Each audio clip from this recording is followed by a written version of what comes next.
পানিসাগর মালবাহী ট্রেনে যান্ত্রিক ত্রুটি, ফলে বিভিন্ন স্টেশনে আটকে পড়েছে দূরপাল্লার ট্রেন।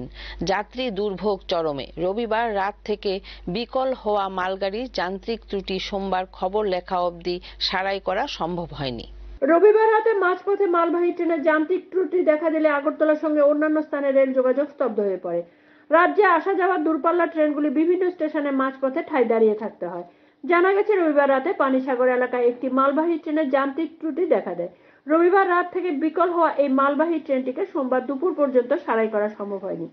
ফলে সোমবার আগরতলা থেকে ছেড়ে যাওয়া দূরপাল্লার ও প্যাসেঞ্জার ট্রেনগুলো মাঝপথে আটকা পড়ে। বহির্রাজ্য থেকে আগরতলা উদ্দেশ্যে ছেড়ে আসা ট্রেনগুলো আগরতলায় প্রবেশ করতে পারেনি। বিভিন্ন স্টেশনে দাঁড়িয়ে থাকা ট্রেনগুলো যাত্রীদের মধ্যে দুর্ভোগ মাত্রা অতিরিক্ত ধারণ করেছে। সোমবার দেখা গেছে, আগরতলা থেকে ছেড়ে যাওয়া আসামের অরুণাচল এক্সপ্রেস ও আগরতলা থেকে আসামের করিমগঞ্জ যাওয়ার ডেমো ট্রেন দুটি কুমারঘাট স্টেশনে দাঁড় করিয়ে রাখা হয়েছে।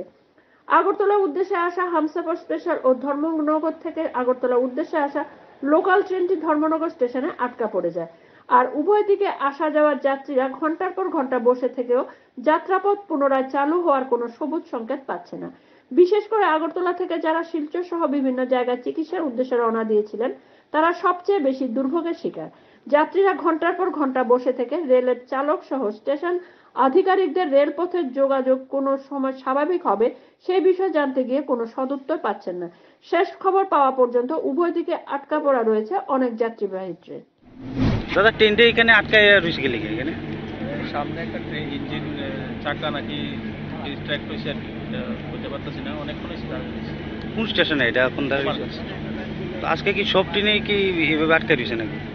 ও হামসাপুর আওয়ার কথা, তারপরে করিমগঞ্জের একটা আছে ডেমো ট্রেন, এটাও আটকায় নিয়ে গেছে। দাদা, আপনি কতক্ষণ ধরে মানে মানে এখানে যে ট্রেন দাঁড়াইছে, আপনি কই যাবেন? আচ্ছা আচ্ছা, কয়টার সময় ছাড়ছে এটা?